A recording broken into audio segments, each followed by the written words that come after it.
There is a moment in every relationship that is almost invisible. No shouting, no slammed doors, no final argument, just silence. Not the cold, dramatic kind, but a quiet withdrawal of effort. A day when a woman stops explaining herself. She no longer tries to be understood, no longer argues her point, no longer says, "This hurts me," or "Can we talk?" And by the time this moment arrives, the relationship is not ending. It has already ended internally. Because explaining is not weakness. Explaining is hope. When a woman stops explaining, she has crossed an inner threshold.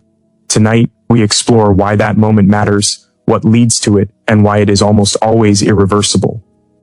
Explaining is one of the most misunderstood acts in human relationships. It is often mistaken for weakness, for neediness, for insecurity. But in truth, explaining is an act of deep emotional investment.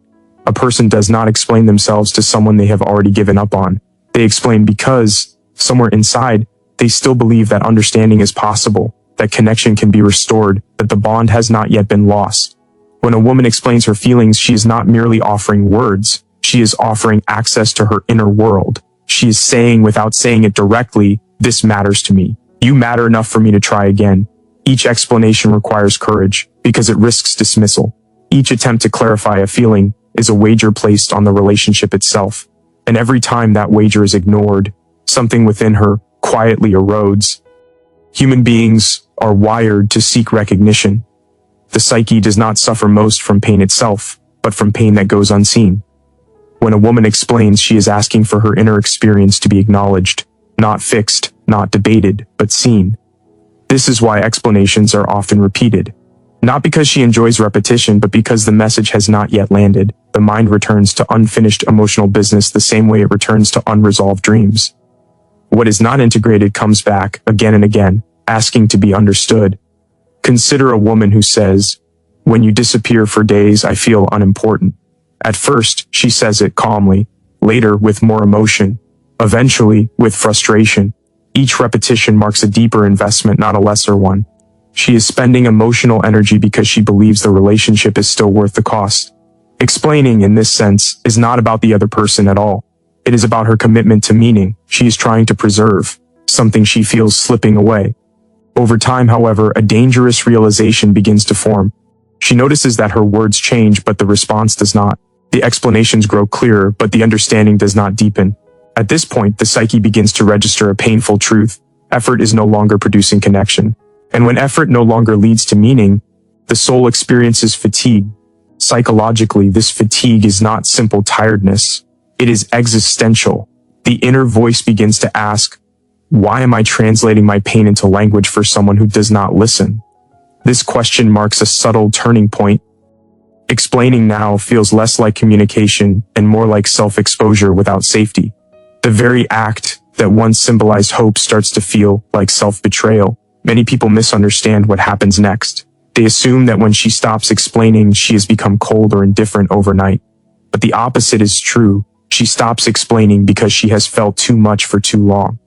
Silence at this stage is not emptiness. It is compression. It is emotion folded inward after repeated rejection. In real life, this often looks deceptively calm. She argues less. She reacts less. She seems easier to live with. But inwardly, something profound is happening. The emotional energy that once flowed outward toward repair is being redirected inward toward protection. The psyche, when repeatedly invalidated, learns to conserve itself. It withdraws not out of malice, but out of instinct. Explaining requires vulnerability, and vulnerability without response teaches the nervous system that openness is unsafe. Over time, the body learns before the mind does. The heart tightens, the words stop forming, not because there's nothing left to say, but because saying it no longer feels useful. This is how emotional investment quietly ends, not with anger, but with resignation. There is also a deeper symbolic layer to explaining. To explain is to believe that one's inner reality deserves a place in the shared world. When that belief is consistently challenged, a woman begins to reclaim her inner life as something private again. She stops offering it freely. She no longer translates herself, and this withdrawal marks a reclaiming of dignity. This is why the silence that follows is so final. It is not a tactic. It is not a test. It is the psyche choosing coherence over chaos. When explaining fails, the soul chooses self-respect over attachment. And this choice, once made, is rarely reversed. Explaining was the bridge. Silence is the acknowledgement that the bridge is no longer being crossed from the other side. At that point, the relationship may still exist in form, but it has lost its psychological center. The investment has already been withdrawn. What remains is habit, not connection. Understanding this changes everything. It reveals that the most dangerous moment in a relationship is not when a woman is emotional or upset or demanding to be heard. The most dangerous moment is when she becomes quiet, not because she has found peace, but because she has stopped hoping. Repetition in human relationships is rarely accidental, and it is almost never meaningless. When a woman repeats herself, when the same concern returns again and again in different words, tones, and moments, it is not because she enjoys dwelling on problems. It is because something within her remains unresolved. The psyche does not release what has not been acknowledged. It circles back, patiently at first, then urgently asking to be seen. In everyday life, repetition is often dismissed as nagging, as overreaction, as unnecessary noise. But psychologically, repetition is a signal. It is the mind's way of saying, this still matters. Just as a recurring dream points to an inner conflict that has not yet been integrated, a repeated emotional message points to a need that has not been met. The words may sound the same, but the meaning beneath them is growing heavier each time they are ignored. When a woman says, I've told you this before, she is not trying to win an argument. She is naming a wound that has failed to heal. Each repetition carries the weight of all previous attempts. What sounds repetitive on the surface is internally an accumulation of disappointment. The feeling behind it evolves from hope to frustration, from frustration to sadness, and eventually from sadness to quiet resolve. Human beings are relational by nature. We form our sense of self not only through our own reflections, but through being mirrored by others. When a woman repeats a concern, she is seeking that mirror. She wants her experience to exist in the shared psychological space of the relationship.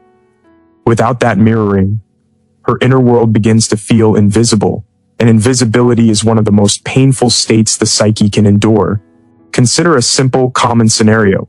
A woman says, I feel alone even when we're together. The first time she says it gently, she believes it will be heard. When nothing changes, she brings it up again, perhaps with more clarity, maybe with emotion. Still, there is no shift. By the third or fourth time, the repetition is no longer just about loneliness. It is about being unseen in her loneliness. The pain doubles, because now the wound has a witness who refuses to acknowledge it. Repetition also reveals endurance. People do not repeat what they have already abandoned. They repeat what they are still trying to save. Each return to the same topic is an act of persistence, a quiet declaration that the relationship still holds meaning. This is why repetition often precedes withdrawal. The psyche tries one last time and then another, exhausting every available path to connection before it turns inward. There is a moment, often unnoticed, when repetition changes its inner tone. The words are still spoken, but something behind them has shifted. The voice may sound tired instead of emotional. The energy is lower. This is not improvement. It is depletion. The psyche is learning, through experience, that expression does not lead to understanding.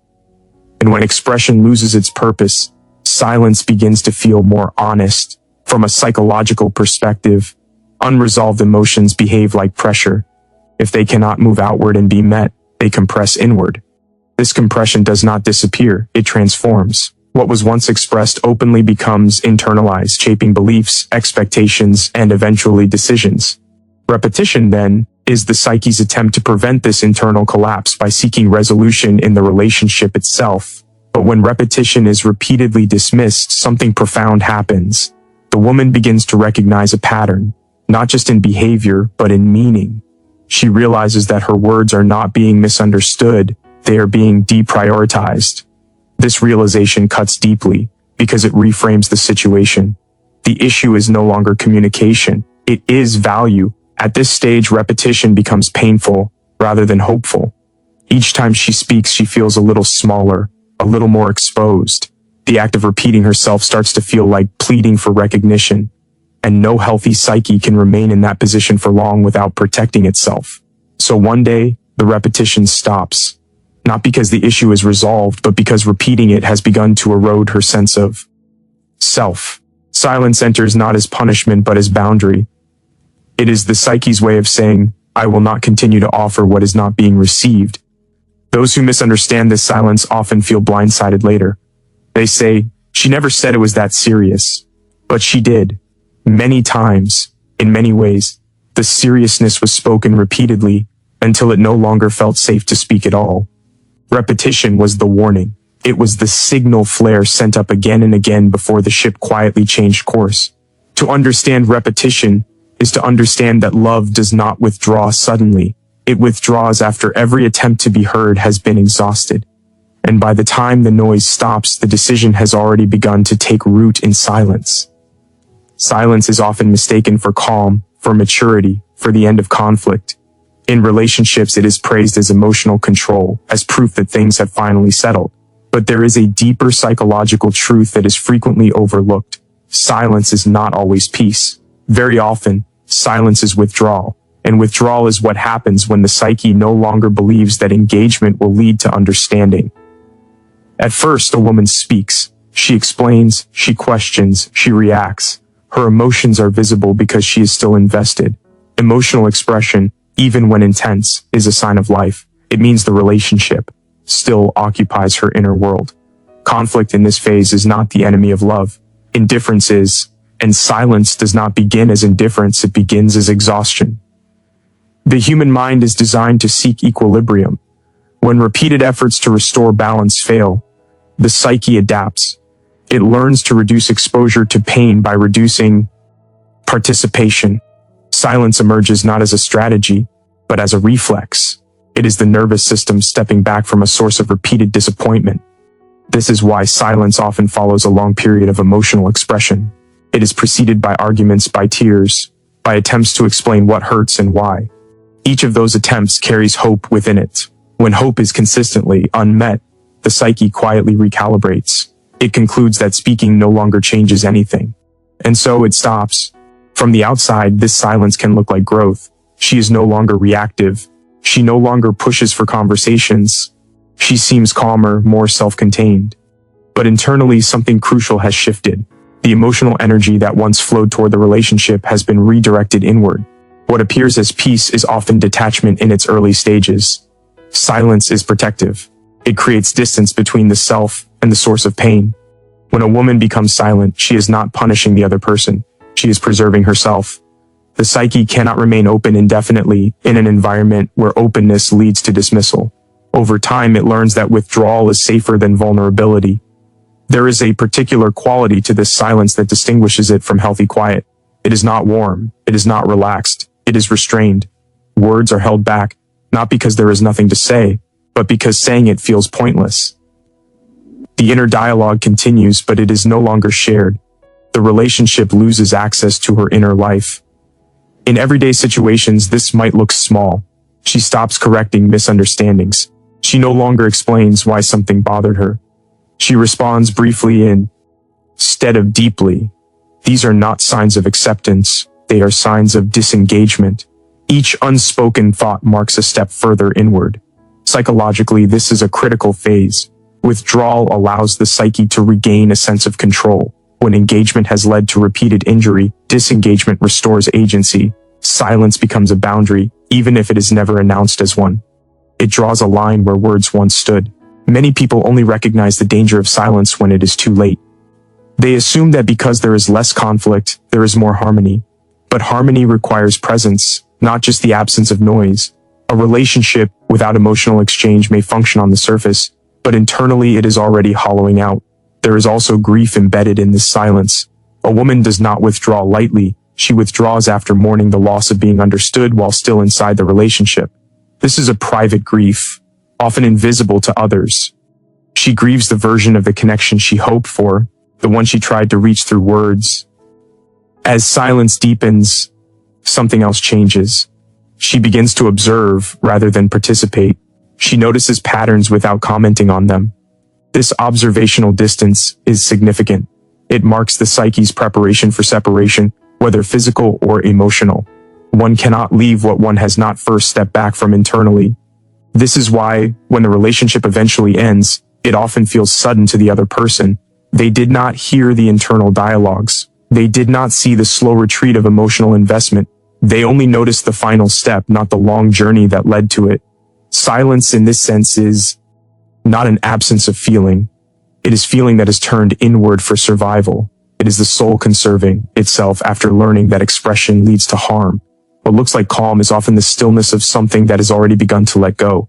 Understanding this changes how we interpret quiet in relationships. It teaches us that emotional noise is not always the problem. Sometimes it is the last sign of care. Silence, when it arrives after repeated attempts to connect, is not peace. It is the soundless movement of withdrawal, the psyche closing a door that words could no longer keep open. There comes a moment in certain relationships when something subtle yet irreversible shifts inside a woman. It does not announce itself loudly. There is no dramatic declaration, no sudden act of rebellion.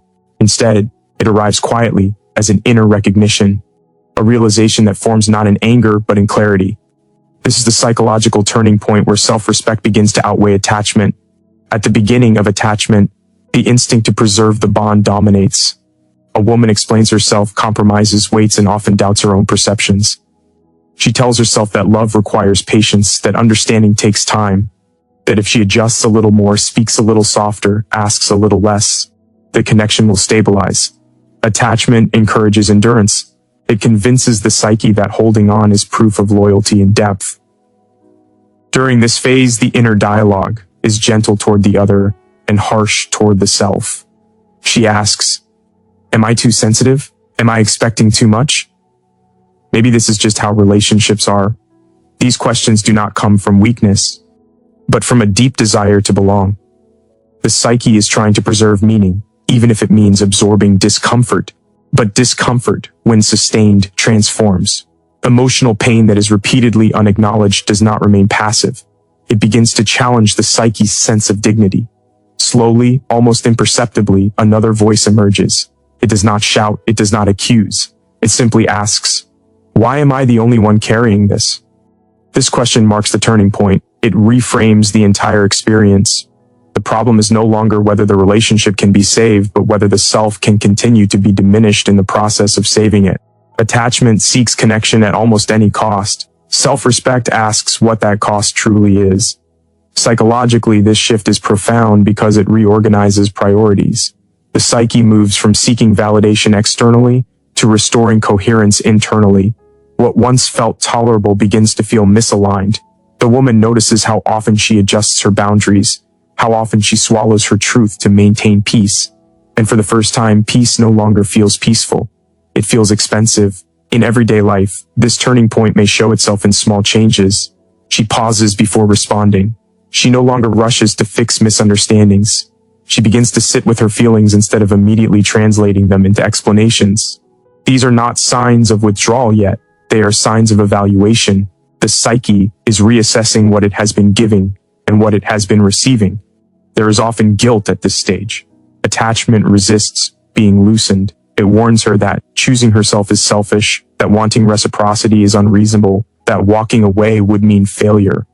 But self-respect speaks a different language. It does not argue. It observes. It notes patterns. It recognizes that love without mutual recognition slowly erodes the self. At this point, the woman is no longer fighting to be understood. She is listening to herself. She begins to trust her inner experience again. This is a critical psychological repair. When someone has been emotionally overlooked, they often begin to doubt their own perceptions. Reclaiming self-respect restores that trust. It says, "What I feel makes sense. What I need is valid." This shift does not mean she stops caring. It means she stops abandoning herself to prove that she does. Attachment wants to merge, even at the expense of selfhood. Self-respect insists on wholeness. It demands that connection not require self-erasure. The nervous system plays a role here as well. Chronic emotional invalidation activates stress responses similar to physical threat. Over time, the body learns that certain interactions lead to harm. Self-respect in this sense is not just a moral stance, it is a biological one. It is the body saying, "I cannot continue like this." As self-respect strengthens, attachment loosens its grip. The woman no longer chases reassurance. She no longer over-explains. She no longer negotiates her worth. This can be deeply unsettling to those who benefited from her earlier self-sacrifice. They may interpret her change as coldness or distance. In truth, it is integration. She's becoming more whole. Eventually, this internal shift leads to a quiet but firm decision, not always to leave immediately, but to stop bending herself into shapes that no longer fit. She sets boundaries, or she disengages emotionally, or she walks away. Whatever form it takes, the choice is rooted in the same realization. Attachment without respect is not love, it is endurance. This turning point is not about rejecting connection, it is about redefining it. A woman who chooses self-respect over attachment is not choosing solitude over love. She is choosing the possibility of a love that does not require to disappear. And once the psyche has tasted that clarity, it cannot return to the old confusion. When a woman stops explaining herself, the decision has already been made, long before anyone else becomes aware of it. From the outside, it may look sudden, even confusing, as if something ended without warning. But internally, this moment is the result of a long and quiet process. Nothing about it is impulsive. It is the final outcome of countless inner negotiations, emotional efforts, and silent reckonings. Explaining is not merely the exchange of words. It is a sign of hope. Each explanation is an invitation to understand, a belief that if her inner world is made visible, the connection can still be restored. A woman explains because she still believes the relationship is alive. She explains because she is still willing to risk being misunderstood in the hope of being seen. As long as she explains, she has not yet given up. What is often overlooked is how much endurance this requires. Every time she explains a feeling that has already been dismissed once before, she reopens the same emotional wound. She does this because attachment convinces her that persistence is love. The psyche tells her that if she is patient enough, clear enough, forgiving enough, something will finally shift. During this phase, she is still choosing the relationship over herself, but endurance has limits. Over time, the mind begins to register patterns. It notices that the explanations change, but the outcome does not. The words become more careful, more precise, more emotionally transparent, yet they fall into the same void. Slowly, she understands that the issue is not expression. It is reception. This realization is painful because it strips away illusion. It forces her to see the relationship not as it could be, but as it is. This is where the decision begins to form, not as a plan, but as an internal alignment. The psyche starts to withdraw its investment. She may still be present physically, still perform routines, still appear engaged, but inwardly, she has stepped back. She is observing instead of participating. She is listening without responding. The emotional bond, once fueled by hope, is now sustained only by habit. There is grief in this stage. She grieves quietly, often alone. She mourns not just the relationship, but the version of herself who kept believing. This grief is rarely visible because it happens internally. By the time others notice her emotional distance, she has already passed through sadness and reached acceptance. Acceptance is dangerous in this context because it removes the need to fight. When she stops explaining, it is not because she has nothing left to say. It is because she has said everything already, many times, in many ways. Silence at this point is not confusion. It is clarity. She understands that further words will only cost her more without changing the outcome. The psyche, seeking balance, chooses conservation over expression. This is why attempts to re-engage her at this stage often fail. Promises suddenly appear. Attention increases. Concern is finally voiced. But something fundamental has shifted. She is no longer deciding whether the relationship can be saved. She has already decided that she will no longer sacrifice her inner stability for it. The emotional door closed quietly, not in anger, but in resolve. Psychologically, this is the moment when attachment is replaced by self-coherence. She no longer needs validation from the person who repeatedly failed to provide it. Her sense of reality no longer depends on being understood by them. This internal independence is what makes the decision final. Once the psyche reorganizes itself around self-respect, it cannot return to dependency without violence to the self. From the outside, her departure may seem abrupt. Others may say there were no signs, no warnings. But the signs were there all along. They were spoken, repeated, and eventually silenced. Each explanation was a signal. Each attempt to connect was a chance. When those chances were exhausted, the decision emerged naturally. When she finally leaves, she does not do so to punish or to make a point. She leaves because staying would require her to continue explaining herself to someone who has already shown that they will not listen. And by then she has learned the most important lesson of all. Love that requires the constant justification of one's pain is not love, but endurance. So when a woman stops explaining, Do not mistake it for calm, maturity, or acceptance. It is the final stage of a long internal journey. The decision has already been made in silence, shaped by every unheard word that came before it. So if you ever notice a woman growing quieter, not peaceful but distant, understand this: silence is not the absence of emotion. It is the evidence of exhausted emotion. And once explaining ends, the relationship has already crossed a point of no return. Because the opposite of love is not anger. It is indifference. And difference begins the day a woman stops explaining,